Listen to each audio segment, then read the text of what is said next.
salut tout le monde, j'espère que vous allez bien. Moi ça va, tranquillou. Aujourd'hui, petite vidéo qui m'a été proposée en fait par un abonné. Il se reconnaîtra en fait par souci d'anonymat. Je sais pas en fait s'il veut que je dise son nom ou pas, donc je vais pas le dire, mais il se reconnaîtra. En tout cas, j'ai adoré parler avec lui hier parce que c'est vraiment un commentaire ultra constructif du coup. Tout simplement, je vais parler des points positifs et négatifs d'avoir une R6 dans la vie de tous les jours. C'est pour le trajet du travail, comme pour les loisirs, pour tout. Et je vais d'abord commencer par les points négatifs. Alors, d'abord, il faut savoir, le premier truc qui m'a troublé entre guillemets quand j'ai récupéré cette moto, c'est déjà que tu n'as pas d'indicateur de rapport engagé. Quand tu as l'habitude d'avoir toujours eu des motos avec des rapports engagés, c'est vrai qu'au début ça peut un peu surprendre, enfin même déstabiliser on va dire, mais à force de rouler en fait tu prends le rythme et puis tu comptes dans ta tête et puis après tu reconnais carrément le bruit du moteur. Donc ça c'est déjà une première chose à savoir. Ensuite, pareil, tu n'as pas de jauge à essence. Et ça pour le coup, ça c'est un plus gros problème entre guillemets, mais j'ai réussi à pallier à ça. Tout simplement en fait, ce que je fais là par exemple, ça c'est mon meilleur ami. C'est le trip en fait, je m'en sers comme jauge à essence, tout simplement. Là par exemple je suis à 184 et je vais devoir bientôt faire le plein parce que concrètement je peux faire 200 bornes. Et c'est là qu'on arrive du coup à un prochain point, c'est que cette même R, elle consomme à fond, elle a 17,5 litres, mais évidemment tu roules la petite R7 là, édition 60e anniversaire. Mais bon, t'as une sportive, c'est bien connu quoi, tu prends une sportive, c'est pas pour rouler comme un pépère, toujours faire attention, limitation de vitesse, tout ça, mais bon, c'est vrai que ça consomme beaucoup. Tout simplement, ça consomme beaucoup parce que la R6, c'est bien connu, de 0 à 10 000, c'est un peu mou. Pour le coup, je m'attendais à vraiment pire de ce que j'entendais, mais sinon, ça va. Mais du coup, en fait, tu es constamment en deuxième ou troisième. Quand tu passes toutes les autres, donc 4, 5, 6, c'est vraiment si tu veux aller chercher de la vitesse de pointe. Voilà, vraiment, rien qu'en fin de troisième, tu es déjà à 200, 220, 230. Donc voilà, c'est vraiment pour le reste. Là pour le coup, comme je suis bientôt entre guillemets à court d'essence, c'est pour ça là exceptionnellement je roule en 5e. Mais voilà, ça du coup c'est un point à pas négliger. Elle a la réserve qui se lance à 3,5 litres. Voilà. En général je fais une trentaine de bornes, tout simplement. Tout dépend comment on roule, mais voilà. Rien qu'en termes d'essence, c'est déjà un petit investissement si vous voulez la prendre tous les jours, parce que par exemple moi pour aller au travail j'ai 55 bornes aller, 50 je me suis pas trompé, j'ai un doute là. Bon, je crois que je me suis trompé de route, mais c'est pas grave. Donc comme je disais, pour aller au travail moi j'ai 55 bornes aller, 55 retour. Et donc concrètement, je fais le plein, mais vraiment le plein tous les 2 jours. Donc tous les 2 jours, ça me coûte, moi faisant mon plein au Luxembourg, ça me coûte entre 22 et 25 euros. Mais en France, forcément, c'est un peu plus. Salut collègue. Ah oui, je me suis complètement trompé. Ah là là là là.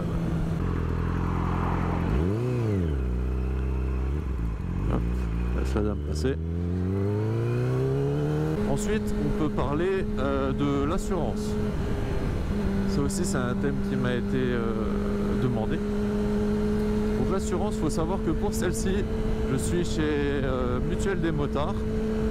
Je suis en tout risque et je paye mensuellement et ça me coûte 105 euros. Donc c'est déjà une belle petite somme, mais très honnêtement c'est beaucoup moins cher que ce que d'autres assurances me demandaient, en tout cas pour les mêmes prestations. Par exemple, je prends exemple AMV, où on voit la pub partout quand c'est l'été, tout ça.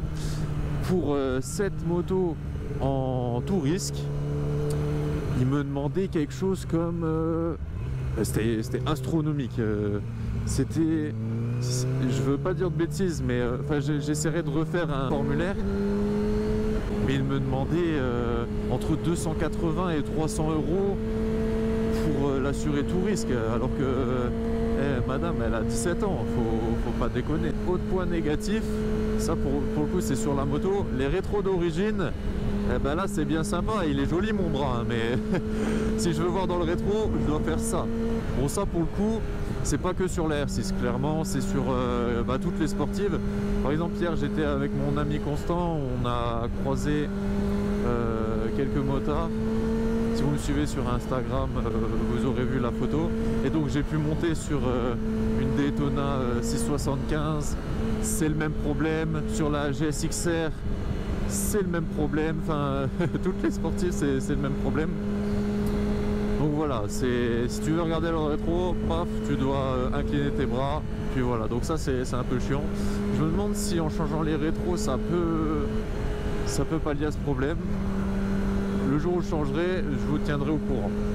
Un autre point faible, c'est pour le coup, et ça pareil, c'est le problème avec beaucoup de sportives, et c'est tout simplement les suspensions pour la ville, donc tout ce qui est dodane, tout ça.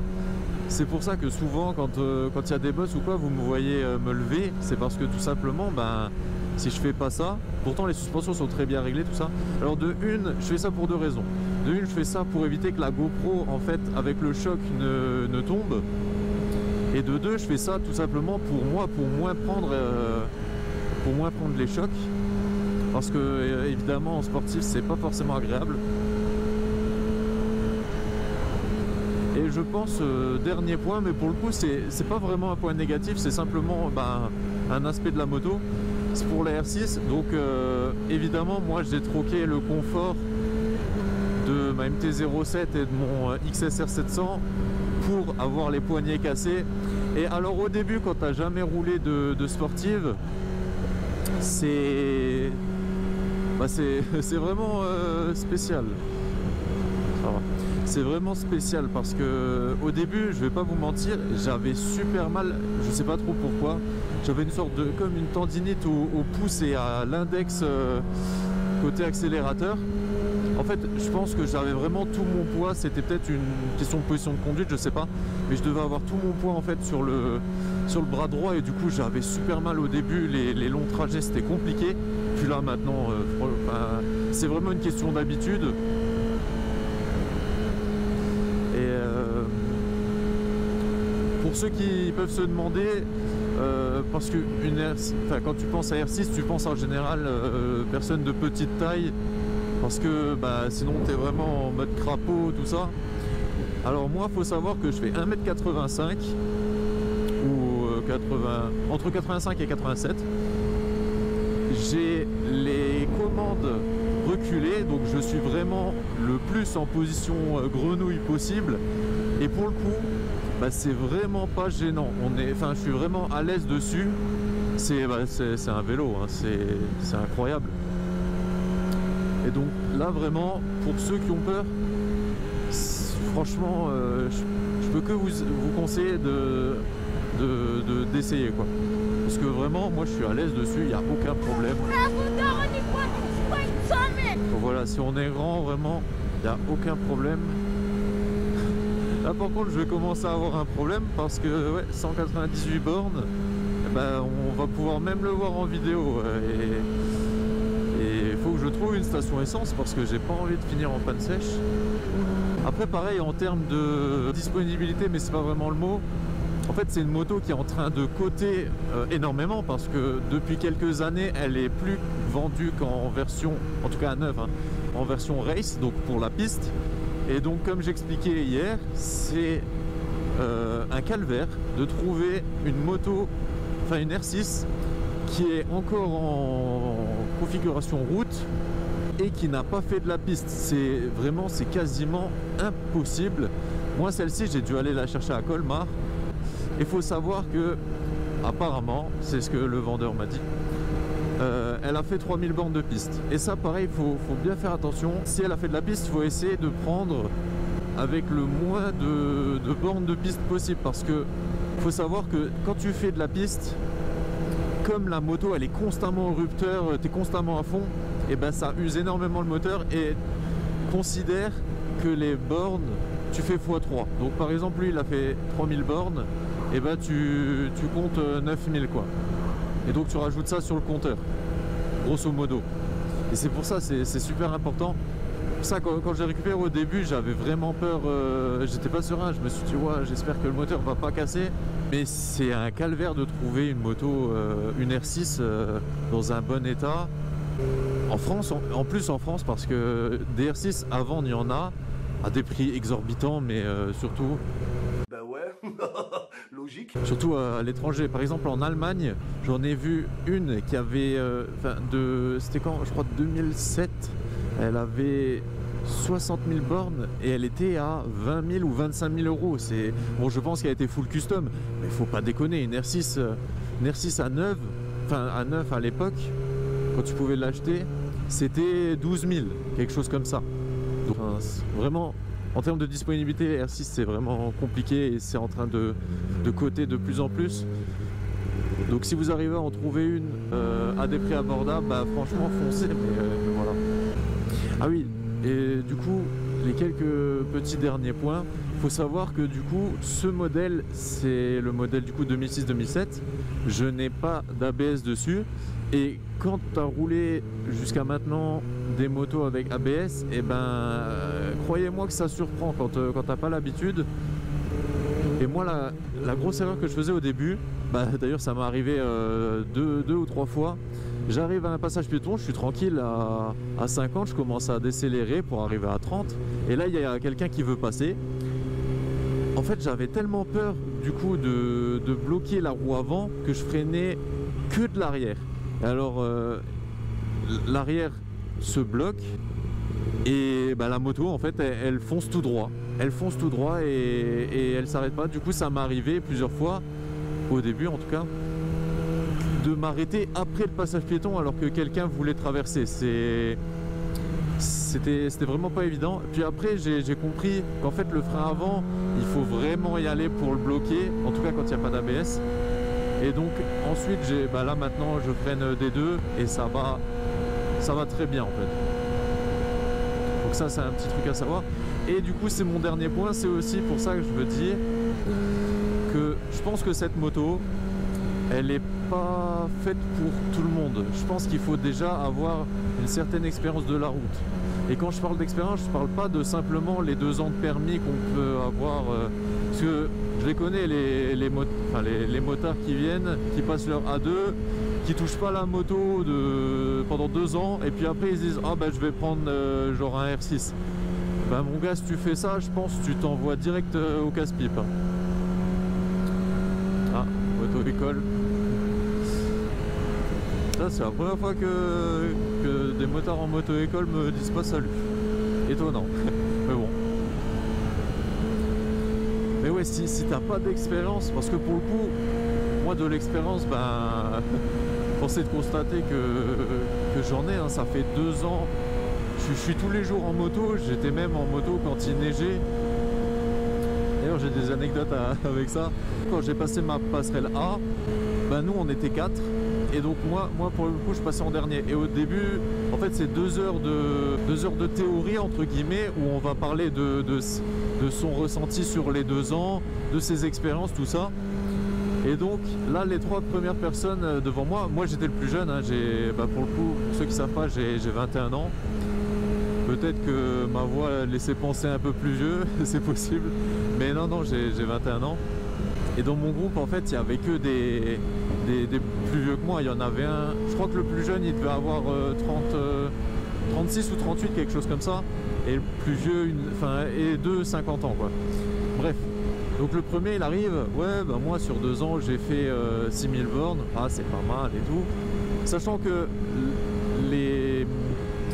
la moyenne de kilomètres à l'année pour les motards, c'est 4000 bornes. C'est 4000 bornes, donc voilà. Donc le premier, ouais, j'ai 6000, le deuxième, ouais, j'ai 8000, et le troisième, on va dire 10 000. Et Et d'un coup il se tourne vers moi et je fais bah alors moi c'est simple. Ouais, dans ma tête je commençais déjà à rigoler, mais j'ai dit bah moi c'est simple. Ma première moto, j'ai eu une MT-07. En 6 mois, je lui ai mis 20 000 bornes. Donc là déjà ils commencent à... Ils ont fait comme ça. Donc 6 mois je lui ai mis 20 000 bornes. Et ma deuxième moto, comme j'ai dû la changer, je l'ai déjà expliqué dans une précédente vidéo. C'est un XSR 700 et là actuellement il est à 40 000 bornes. Donc sur 2 ans j'ai 60 000 bornes. Voilà. Et donc là vraiment ils m'ont regardé, ils ont fait oh ah ouais. Et là mon moniteur il a fait bah vous voyez lui il est dans le top genre 1 ou 3% des motards qui roulent toute l'année, voilà. Et donc c'est pas mal. Donc ouais, tout ça pour dire que pour ce genre de moto, moi je conseille vraiment d'avoir un minimum d'expérience, de au moins avoir déjà roulé sous la pluie, avoir roulé sous différentes conditions météorologiques, parce que c'est une moto, c'est... En fait c'est simple, de 0 à 10 000, c'est assez mou, comme là on peut voir, hein, ça passe tranquillement, vous voyez, même... Bah là on voit très bien, du coup j'ai fait autoroute, j'ai fait route de campagne, j'ai fait ville, enfin village pardon. Donc on peut voir, hein, c'est très bien, c'est agréable tout ça. Par contre il faut vraiment que je trouve une station essence, sinon ça va vraiment pas le faire. Là je suis à 212. Ouais. De 0 à 10 000 donc c'est assez calme, hein, ça peut se rouler partout, hein, tout simplement. Ensuite de 10 à 12 000 tu as déjà un gap, tu sens déjà que la moto elle a envie de tirer. Au-dessus de 12 000 ben, ça te tire dans les bras, c'est incroyable. Ben là pour le coup je pense avoir tout dit, j'espère vraiment que j'ai rien oublié. En tout cas pour revenir à l'avant-dernière vidéo, à l'heure où je tourne, la dernière vidéo c'est l'anecdote avec le tournevis dans la jambe. Donc l'avant-dernière vidéo c'est la présentation de la moto justement. Et là à l'heure actuelle on est à 300 vues, énormément de commentaires, ça fait tellement plaisir, je m'attendais tellement pas à... Voilà, ça typiquement c'est le genre de truc qui fait mal en moto.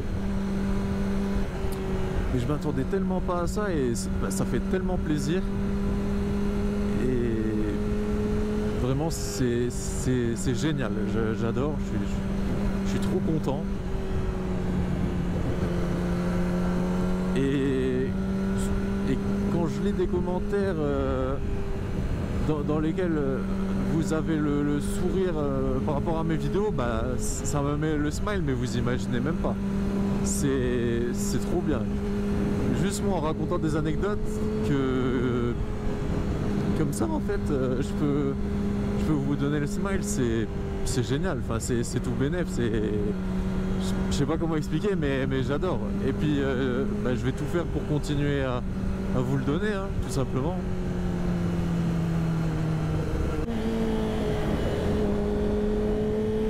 Oh la dinguerie.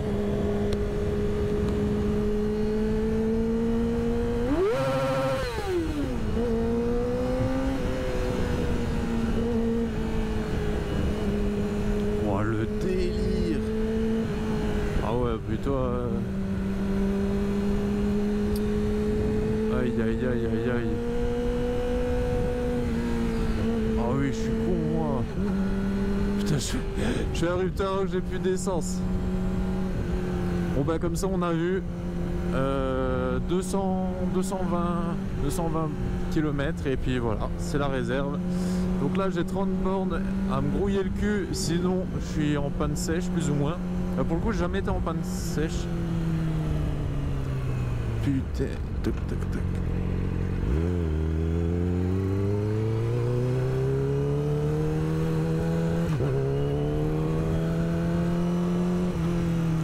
Laisse tomber.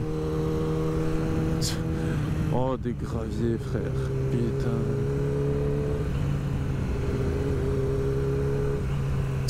Mais c'est un chemin de vélo ça, c'est pas une route. Tu vas me dire tu prends ça en voiture? Ah ouais laisse tomber. En plus il y a écrit route non traitée en hiver, frère. Laisse tomber. Oh, ceux qui habitent là. Oh le chien. Ah ouais mais on dirait une piste cyclable. Si je me vautre à cause des cailloux, je pète un câble.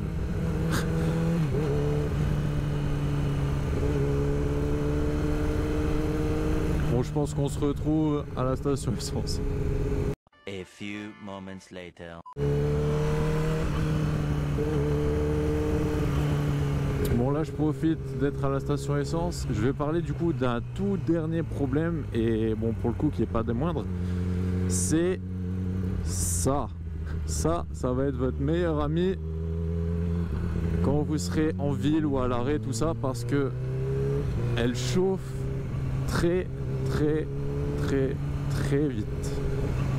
Et elle refroidit aussi très vite en roulant, mais elle chauffe extrêmement vite. C'est quelque chose de fou. Surtout quand on est à l'arrêt pas très longtemps, des fois c'est un peu compliqué. Mais sinon voilà. Et là du coup je vais juste vous garder pour faire le plein. Et comme ça on va voir combien ça coûte en France, tout simplement.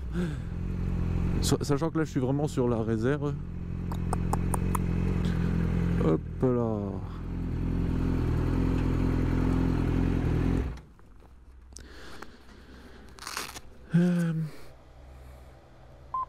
Oh, presque 2 €.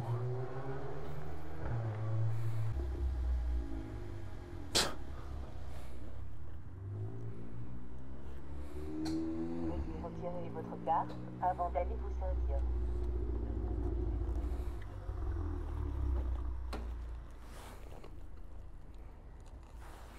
Les kékés en Golf GTI. Je sais même pas si ça va vite. En tous les cas, je les fume. Bon. Oh, 1,30 €. Enfin, 1,933 €. Oh, 27 €. Ah, j'avais pas vu. Ouais, c'est bon, c'est bon. C'est déjà assez d'essence. Aïe, aïe, aïe, 27 €. Ah putain, je suis bien content de faire mon plein au Luxembourg. Hein. Ah, et voilà. Ah, madame, elle a chaud. Mais t'inquiète pas, je reviendrai plus pour ce que 27 balles. J'ai décidé de tourner une petite conclusion parce que c'est vrai que c'est toujours mieux une conclusion en fin de vidéo.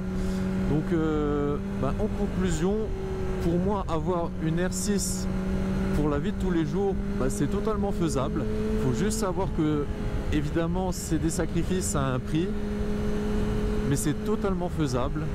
Et la preuve, regardez, que ce soit en ville, dans tous les cas tu adaptes ton allure, tu adaptes ta façon de conduire, que ce soit en ville, à la campagne, sur les nationales, sur l'autoroute, en fait ça passe. C'est pour ça quand je vois des vidéos, quand je vois des vidéos débat, est-ce qu'une R6 en ville c'est bien raisonnable, tout ça, j'ai envie de dire si tu as envie d'en rouler une, qu'est-ce qui te dérange en fait, tout simplement. Moi je surkiffe, hein. C'est la passion, c'est plein de choses.